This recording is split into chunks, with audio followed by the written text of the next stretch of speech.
Well, I don't know about you, but I think it's time for a new save, isn't it? Let's go over to one of my favourite leagues and play against the side that I support in real life. This is built in Bristol.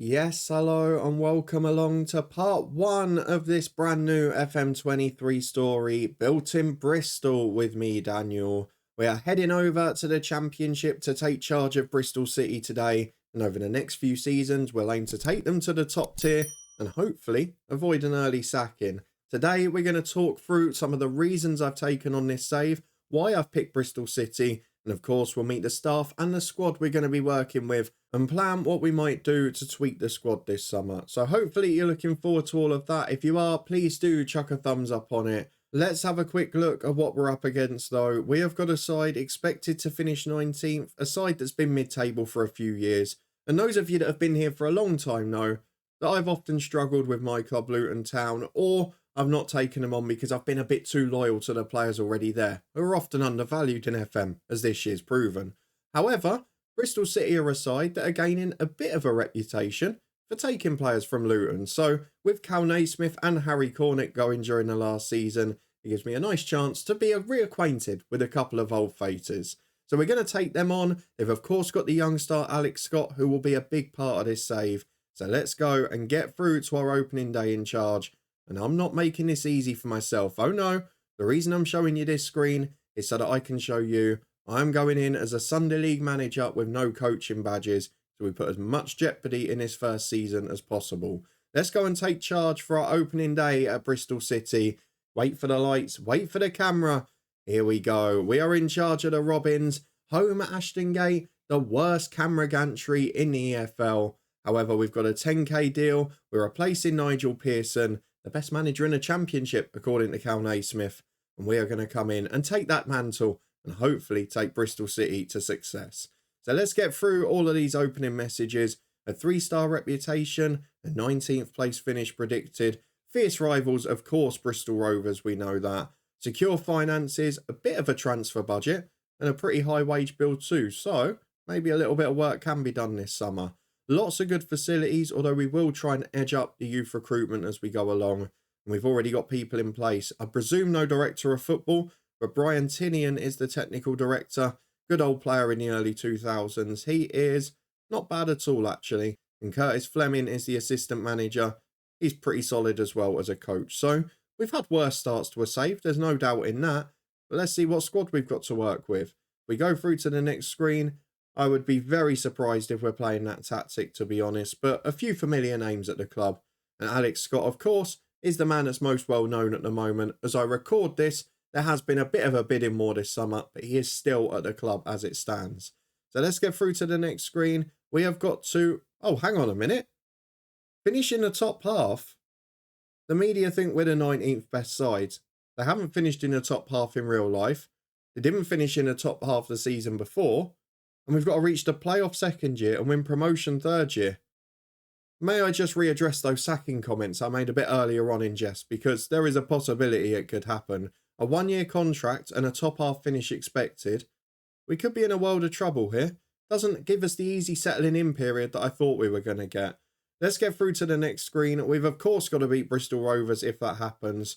And we've got to finish above Cardiff, which, based on their real life season, should be possible. Let's go through to the introductory messages and see what we've got on our first day at the club. We'll talk about tactics and that as we go along once we've met all of the squad. But let's start with the staff as always. Not many there at the moment, but lots of spaces to add people, which is really useful for us. If we go through to the screen where we can see all of our staff, where Brian Tinian actually is doubling up, and he's a better head of youth development than he is technical director. We've got an under-21 manager in Alex Ball, who's solid, an under-18 one in Trevor Shallis, who's solid. And in the senior squad, we've met the assistant. What about the senior coaches? So we've got one goalkeeper coach here, who is okay, not special, but okay. Patrick Horn is a fitness coach who's not great. Derek Bonzo is a fitness coach who's a bit better. He's definitely more likely to be useful there. Coaches, we've got a couple of coaches who are also scouts, and names I recognise in there. Gary Davenport is an under-18s one who's not very good, but Jason Yule, Extraordinaire at Charlton back in a day. He's not a great coach, unfortunately, but he is a very well-known name. And in Khalifa Cisse, the old, was he Reading centre-half? Going back a bit now. There we go. Played for Bristol City as well. Another one who's a poor coach, but a pretty good scout. Andy King is involved as an experienced player, but he's also a staff member now. And as a coach, he is pretty poor. So we've not got the best standard of coaching, which means I might have to do a bit more than I'd intended. But there are some familiar names there, which at least makes it enjoyable. The head physio, Dave Rennie, is a very good one. And let's have a look at the recruitment team. Oh, there's not a lot there. There's no scouts at all. That does seem quite bizarre. We'll have to address that early. There is a loan manager who's not too bad, but again, people management not great for a job of that nature. I guess we have got scouts in the form of coaches doing other jobs as well, but no dedicated scouting, no lead of that team. That's something that we're going to have to address. We'll do all that in a moment though, because the main reason you're here is because you want to see the players we're working with and the plans for the season in terms of tactics and style. Now, those of you that have been in one of my saves before, and if you're a Bristol City fan, welcome along, you will know that I like to manage pretty realistically in terms of trying to get the wage bill under control, not just spending money for the sake of it. We try to live within our means and build sensibly, thinking of both on and off the pitch factors. So let's start with the development centre, because the big thing that came out of the introduction is developing players through the youth system. We know about Alex Scott in the first team, but is there anyone else behind him as well? Well, potentially is the answer. There's a few players with good potential, but none of them at the moment are ready for first team level. There's a young goalkeeper out on loan, Stefan Bajic, who's not bad and looks to have a similar star rating to the first choice keeper at the moment. But as a player who's only just joined the club and then gone back on loan, we're not going to see him until the second season. Nobody else really ready to step up from that team yet, but there is a little bit of potential across that squad, so we'll keep an eye on it. And in the under-18s, much the same. Nobody's ready yet, but there is a future for a few of these at the club. Let's go and get through to the senior squad then. This is the all-important screen, and this is where the rest of our focus will be today. We have got a pretty standard squad across the board. It's a bit worrying that one of the young stars is out on loan, and of course Hannoa Masengo, for many FM fans, will be a familiar name. Has been a wonder kid for years, but this season out on loan. I think he was out of contract and actually left in real life, so he's someone we're going to have to try and tempt back in. But if we look at the wage bill, there's immediately some concerns, because much like we had at Reading actually in our Twitch save, when we came in with the points deductions there, just one or two massive earners lingering over. So you can see Thomas Callas there. He's earning 10 grand a week more than anyone else at the club. And he's not really earning it in terms of his ability. He's a player who has done well in a championship, has got a very poor record with injuries at times. But when I look at him, I don't think, oh, I must keep him. So if we can get that 25 grand a week off the wage bill, I'll probably take it. He's a centre-half who's not the best in the air and not got the best positioning, which is something that very much frustrates me for those that know regularly. But still, if he does stay, it's not going to be a disaster. But I would look at someone like that with the earnings and say, we've probably got to move you on, even though you could be part of the squad. So what that leaves us with is the rest of the team to focus on. And there's a lot of good young players in here, actually. Alex Scott, of course, the star, but you've got Benarus, who's unfortunately out injured long term, but also Tommy Conway, Sam Bell. There is talent in this team. Whether it's top half talent in a tough championship, I guess we'll find out over the next few episodes. But we start with the two goalkeepers. Nikita Hykin is the first one. He is 3-star ability, got a bit of a weird mix of attributes, but was at Bodo Glimt in that famous European run. I guess it's always a bit of a worry when you've got a goalkeeper who's eccentric and a poor decision maker combined, and he's not the best in the air. Jumping reach of 10, aerial reach of 9. Not sure why it's that poor when he's 6'1", but he's an okay goalkeeper. He's not one I'd want to rely on long term, but again, having just joined the club, it's going to be something that's a longer term solution, because first season, I don't think we'll be able to replace him. Max O'Leary is the other alternative, who probably a League One level goalkeeper. He's a good solid backup. He has played a few games over the years, and he is through the youth team, so he's someone we'd like to keep as our number 2, but he's not good enough to be a championship regular. Has got big potential, so maybe if he does well in the cup games and we're floating to mid-table, then maybe we can give him a chance. But Max O'Leary not the best replacement, and I would argue that's not a particular strength. We've not got a top half keeper in that position. What we have got, though, is a plethora of very average rated defenders and one or two superstars. The best rated defender is a man I know well from Luton Town, but let's get to him later. We've had a brief look at Callas already, who actually you can see is the second best rated centre-half at the club, but we'd be willing to move him on to save the money, maybe get 2 or 3 in instead of him. The rest of them are as follows. Zach Viner, another one that came through the academy, probably someone who we want to keep in the squad but wouldn't be a regular starter. So as long as he's happy to be a fringe player, he's versatile, he's natural in 2 positions and can cover in 1 or 2 more. It's a good player to have around on a modest wage. So again, someone who would be comfortable on the bench. Rob Atkinson is a 2.5 star ability centre-half. He has got big potential. He's not quite there yet.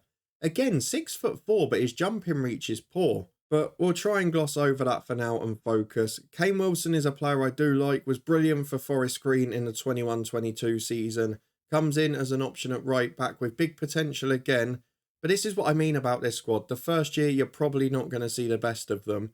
And it does still need 2 or 3 additions alongside. But a 6-foot fullback who's good going forward is never a bad thing at all. The other option out on the right is George Tanner, another youngster who's very similarly rated.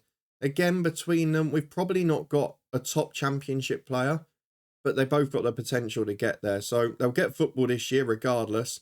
And we'll see which one does better as the year goes on. We've got Jada Silva as an option on the left-hand side, who is not bad. He can play left wing and left back pretty comfortably. Not the best in a tackle or the cross, but he's another one of those who's just a solid squad player. I'm looking at his wage, which is relatively high by comparison to the team. And I think, well, he's probably not going to be a regular long-term, but as a first season backup, no problem at all.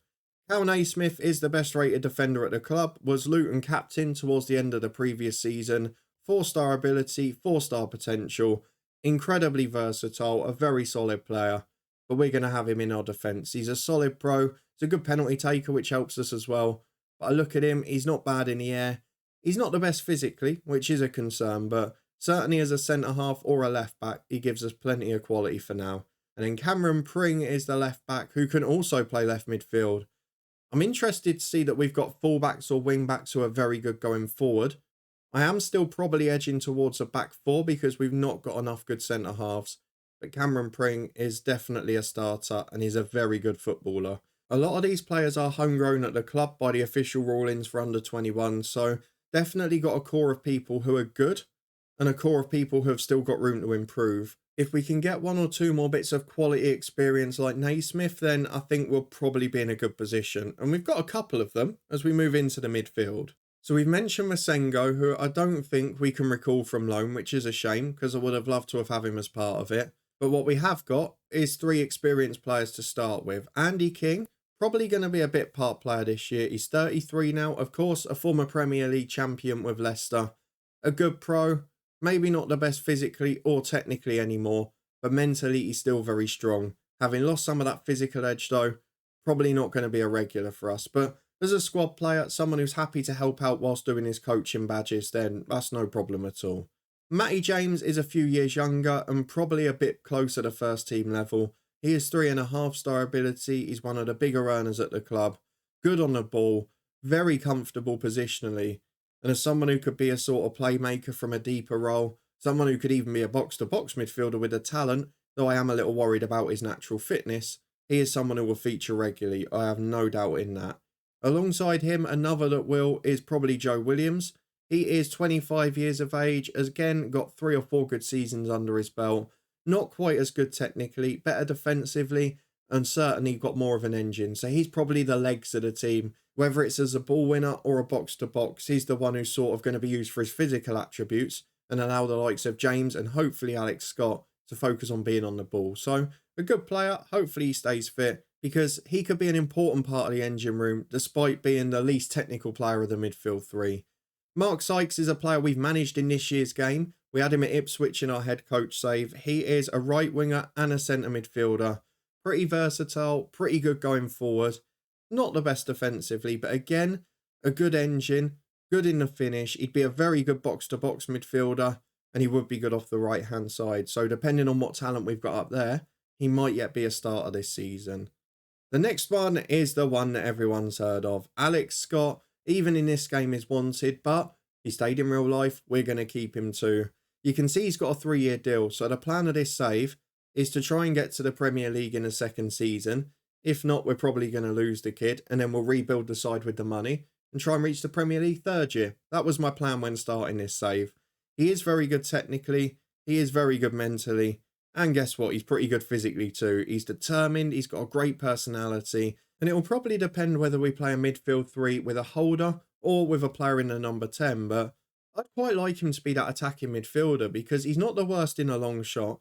Technically, he's pretty good. He loves to arrive late in the box and he's got good off-the-ball movement, carries the ball, tries through balls often. I mean, he's the sort of player that could be a perfect number 10 here. And I'd like to get him further forward where he can impact the game more. Massive potential, and we'll get him in regularly if we can. Anis Mehmeti is the next one. Again, only 21 years of age. A solid midfielder. Yeah, just a good backup, I think. Someone who'll get a bit of football this year. We'll see how he develops. And hopefully in the long term, he'll be a star for us. Had been very good at Wickham previously. And he's a bit of a flair player. So if we do go for a number 10, if you saw with Alex Scott, it's a very similar type of player to come in as his deputy. So that might have just swung me there because we've not got many natural holders in the team. For the rest of it, though, we move on to the attacking 3, and you can see we've got a plethora of players who can play out wide, in addition to Sykes, who we've looked at, and of course De Silva, who can play on the left of a front 3. We've got one out on loan, which is Awura Edwards. Bit generous that he's 2.5 star already, but he's got the attributes to be a bit of a superstar if he does get his playing time right this year. Ayman Benarous is the really annoying one, because he is out injured for 14 to 15 months, and I do wonder how much of this attribute he'll lose, but he's a proper player. The left midfielder and can play number 10. Guess if we do lose Alex Scott, he's a good replacement, but I like to use him off that left side if possible. I mean, this boy has got so much potential. It's just what state he comes back in next season after his injury. Hopefully, sky will still be the limit for him. The last 5 are very differing players. We've got 3 of experience, one that I know very well from Luton, and 2 young stars. And they're probably the 5 that will be battling it out for the 3 positions this year, maybe alongside Mark Sykes. Now, the best of them, and one that's always been a good performer for Bristol City, is Andreas Weimann, who is very much front and centre of the thumbnail today. He is a very good finisher, not the most composed, which is a bit of a concern in FM. However, all of his other attributes are very good. He's a good finisher, he's got great work rate, his off the ball, his anticipation, and all of his physical stuff is brilliant. He can play very well off the right and through the middle, so I'm not sure which one I'm going to use him in yet. Probably depends on some of the other players and what we can get in this summer. But I do like Andy Weimann. He is a championship player I've always thought is criminally underrated. And we're going to make sure, with him scoring 1 in 3 for 140 odd appearances, that we get the best out of him in this football team. He's also very naturally fit as well, which for 2 or 3 games a week in a championship with a lot of young and injury-prone players around him, that is going to be particularly important. So Weimann, a regular starter for sure. Next up, we've got Harry Cornick, who joined from Luton in January, a player we absolutely loved down there for years. He's got one of the best long throws in the championship, yet his rating is 3 out of 20. It's been this way for years. We've scored goals from long throws at Luton with him. I don't understand it. However, a pretty solid championship player who can play off the right or up front again. He's someone who loves to run all day. He's got bags of pace, as you can see, and he's pretty fit. Not the best technically in the world, but passable. And I think the thing for us looking at this team is away from home, he's going to be a real threat. And perhaps at home, we maybe need to go for Weimann and a more technical option. Whether we've got other players that will allow us to do that, though, I'm looking at Naki Wells that we're going to meet in a minute, then maybe that will make our decision. Because away from home, it could be Cornick with Weimann through the middle. And then at home at Ashton Gate, maybe we push Weimann back to the right and get the goal-scoring threat of Naki Wells in there. That's my immediate thought. So let's skip straight to Naki Wells. We'll meet the 2 youngsters in a minute. Wells is a 3-star ability striker. He's still got it at 32. He's not quite electric quick, but he's such a good finisher. He's composed. He's good off the ball. He's got that sharp movement into the box. He just scores goals. And although he's not got the best goal scoring record in the world for Bristol City, he's going to be a big part of my team this season. I'm a bit worried that he's got a big money 3-year deal at 32, but that's something that we can address later on. If we can give him a good first season, then maybe someone will take a punt anyway. So Naki Wells, yeah, I'm pretty much sticking to my plan based on what I've seen there. Weimann is the best of the 3 who has to play. and the other two can rotate across the two positions. It does mean that Mark Sykes will probably be used more as a centre mid, but again, injuries can dictate that very quickly, can't it? We've got two more players left to meet, and we've not got a player yet who I'm confident to start on the left of the front three. So I'm hoping that one of these two youngsters are going to be great. I've seen them both have good spells, and Conway in particular had some good days in the Championship in real life. So let's see how good they are here. We'll start with Sam Bell, a 20-year-old striker. Yeah, he's okay. He's probably better off the wide area at this younger age because he's not got the finishing or composure ability to be the focal point of the team, I wouldn't say. He's not technically brilliant on a striker front, though he is okay at some of the other stuff and he carries the ball pretty well. It's actually pretty good defensively for an attacking player, so that's something of note. Maybe we could play with a front two and have him as the Dirk Kuyt of the team, going back to the old Liverpool days. Determination's good though, and off the wide areas, I can see him making an impact from the bench. But the player with the biggest potential is Tommy Conway. 3-star ability, 5-star potential, 19 years of age. He is another Academy Youth product and he is pretty good. Not the most composed, however, off the wide area at this stage of his career could be pretty good. He's 6 foot, so will offer a back post aerial threat, something that Cornet can offer on the other side as well. He's good physically, he cuts in well. Yeah, do you know what? I'm pretty happy with him. He likes to beat the offside trap, he'll run in behind, and if we can get 2 or 3 players off the ball, then I think we're going to be a pretty big threat. So, definitely not a team where the first season I can look and go, oh, we're going to be right up in the playoff chase, or we're going to be pushing for the top half immediately. But if we can survive that first season in the job and get near the top half, enough to please the board and keep ourselves here, I feel these players are going to develop, and by the second season, the likes of Alex Scott, Tommy Conway, you look even defensively at Wilson, Atkinson, those people, they're going to improve and they're going to become very good Championship players.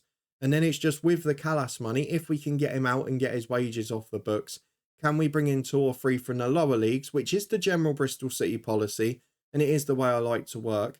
Can we bring in 2 or 3 this season who will be able to be backups for now, and then maybe by 2023, 2024, will be able to be the superstars of the team or the regular starters and give us a stronger Championship 11. That's going to be the big question, as well as whether we can get a new contract to Masengo. I want to keep that wage bill under control, but with the likes of Scott and him, there's probably a couple of exceptions. So that is the team that we've got. I'm edging, as you've probably told, towards a 4-2-3-1. We've got too many good midfielders not to. And the only real issue going forward is that left-hand side, but we've got a couple of good young players. At the back, I'd like to do a little bit of business, but it will depend on getting Callas out the club. We've got loads of leagues loaded, most of Europe in fact, so I'd imagine we'll be able to get something for him. It's just how much of his wages we're going to still have to pay. But of course, I've got a pre-season to get that work done. Let me know down in the comments what you would do if you were in charge. How do you think I'm going to get on? Will I survive the first season and make the top half? Well, it's going to be an interesting one, isn't it? It's a very tough league, the Championship. Can we do better than Nigel Pearson? Can we keep hold of Alex Scott? Or join me next time to find out, as we probably come under pressure with bids galore. If you enjoyed this introduction to the series and are looking forward to a slightly different challenge from FM23, then please do put a thumbs up on it. Of course, I don't ever use the player or staff search screen, so don't worry about suggesting names and that. However, I will have a little look at Luton Town and some of the, well, realistic approaches to transfers, players I would have targeted in real life. We're going to be relying on scouting a lot, so we better get that team employed very quickly. If you want to stay up to date and find out who we bring in, both on the staffing and the playing front, then please do subscribe and turn that notification bell on. We will be back in a couple of days' time for our opening game of the season. That will be against Hull City away on the 30th of July. They lost it in the last second in real life, and we'll be hoping to do a bit better. In the meantime, though, our Build a Nation continues tomorrow. You can find that playlist in the eye above, as well as our top threes and much more. I'm also part of a football podcast that does matchday championship predictions. You can find that up in the eye above to see what I predict for Bristol City every week this season. There's also the Twitch channel for regular F1 Manager and FM streams, and lots coming from the new football season too. And I'll see you back here in a couple of days' time as we make our debut with Bristol City, hopefully armed with a few sign-ins.